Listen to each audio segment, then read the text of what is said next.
I literally had a dream that was so deep and so real and so spiritual that I literally woke up shaking, like a tremble.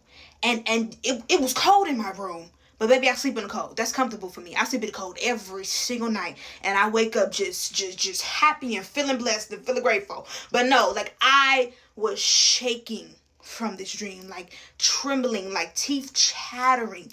This dream was so real and so deep and so spiritual. So I'm in a classroom. I'm with 4 of my friends and then 4 people that I know adjacent. We're all in this classroom, right? Everything seems fine. It seems like a normal day. Everything seems fine. It seems like a normal day. Everything seems fine. It seems like a normal day. Then all of a sudden, all of us that were in the room, okay? All of us that were in the room hear a countdown in our spirits. Not out loud, not on the speaker. Somebody didn't say it out loud. We all heard it in our spirits. The countdown was 5, 4, 3, 2, 1. And then like some people heard variations. Some people heard the 5, 4, 3. Other people heard the 5, 4, 3, 2 and the 3, 2, 1. Like it was different variations, but we all heard the same countdown at the same time, to the point where we all immediately like ducked under the table immediately. Like none of us wasted any time. We ducked under the table immediately because we didn't know what was going to happen with that countdown. We didn't know what was happening. We didn't know what was going on. We hear that we all duck under the table. It was a science table. We're in the classroom. It was a science table, like them blacktop science tables in school. We duck. And we sitting there like, oh my gosh, what was that? Like, what's happening here? Then we see police sirens like through the reflection, like the lights coming off the reflection, like from other parts in the classroom. And because the classroom had these like these kind of like floor to ceiling windows with these 2 double glass doors. So my friend, we get up. She gets up first. We all get up, right? And we're praying and I'm speaking in tongues as we're going to the door. She goes out the door first. She opens up the double doors. The school is on a hill. Mind you that I said before that the classroom had big double glass doors. The one that we just came in, right? We go straight out of the building. The building is on a hill and there's these long stairs that go down the hill, right? We go out and everybody in the school building comes out at this point. It's probably like hundreds of thousands of people. Everybody comes out at this point, right? Oh my gosh. And then we're still not understanding like what's happening. It still feels kind of okay. Like nothing has like really happened yet at this point.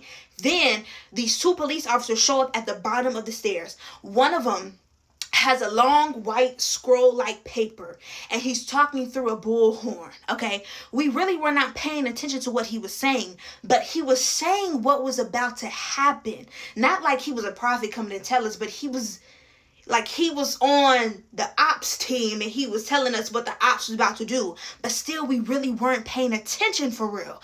I don't know why we weren't really paying attention, but we weren't really paying attention for real. So my friend, she goes down the steps, but basically everybody that was in the classroom with me is around. Like I see them, like we're right next to each other. We're around, like I see them. We're right next to each other. Then the police officer is talking, right? We're not paying attention to him. And then we say a couple of things, and then all of a sudden this huge siren starts sounding from the air. It was we didn't know where it was coming from. It was the loudest, deepest, scariest siren I've ever heard in my life. Everybody from the school building takes off running. And I'm talking about these hundreds of people that was just in the building that came out, takes off running. Some people ran back to the school building, but other people ran down the stairs in the wrong direction. Like they ran in the wrong direction. Why are you running down the stairs towards the danger? I mean, honestly, but we really didn't know where the danger was coming from. We didn't know if it was coming out the sky. We didn't know if it was coming from the cops that was just standing down there. We didn't know where it was coming from. But that siren was like, run, take cover. We're not playing with you. It's up and it's bad. Like that's what that siren was giving. So we all run. We go straight back to the classroom that we just came out of. Now the building was blue when we came out, but that big glass double doors was not there no more. It was this one teacher holding open this one door, and these hundreds of people trying to run through these doors, through this one door. So I try to go to the other doors. At the same time, I'm looking around for my group, for my people that was just with me. I can't find them. I don't see them. I can't find my group. I can't find them. I don't see them. I'm trying to go to the other doors, but the doors are literally locked and sealed. They were like the iron steel doors that be like, that be like at the school.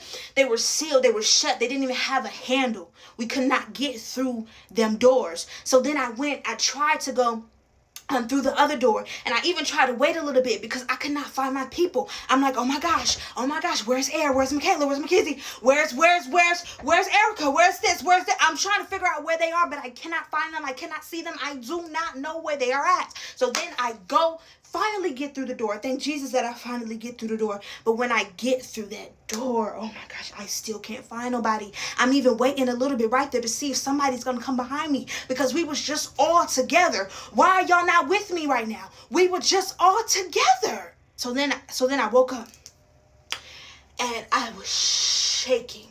And like the dream was so weird. The siren kept going. It kept going. It felt like it was never gonna end. I woke up. I was shaking, bro.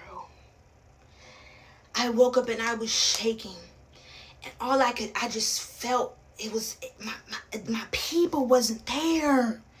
I didn't know if they got to safety or not. They were not there. I woke up. It was 3-something in the morning. I woke up and I immediately went to go write my dream down, exactly how it happened. And then I needed to hear the Lord. The Lord spoke so clearly to me. He spoke so clearly to me. Shall I go get the paper, Lord? Okay, no, I remember what you said, Jesus. He spoke so clearly. He said this was not to plant fear, but this was a warning. He said that there was a state of emergency that is coming to this earth, coming to this country, that will determine who's coming with him and who's not. There was a state of emergency, and I've heard prophets talk about this already, real prophets. I've heard them talk about this already. He even told my mom as well, who is also a prophet, that there was a shaking. There was something coming to this earth, my goodness, that will make 2020 look like a playground. What? He said this will determine who's coming with me and who's not. And he told me, he said, there is a narrow door. You are not able to determine that for your friends. There is a narrow door. There is a narrow door. The door is narrow, y'all. It was one narrow door in this huge, long school building. Hundreds of people trying to run through. Only one teacher holding it open. Only a couple people were able to get through that door. It was one narrow door. And I woke up and God was like, warn them and remind them. Warn them and remind them. But he said, stack up on water and stack up on essentials. Do not drink the water until it's time. God is calling for repentance, my goodness. God is calling for his holiness and his righteousness, his remnant.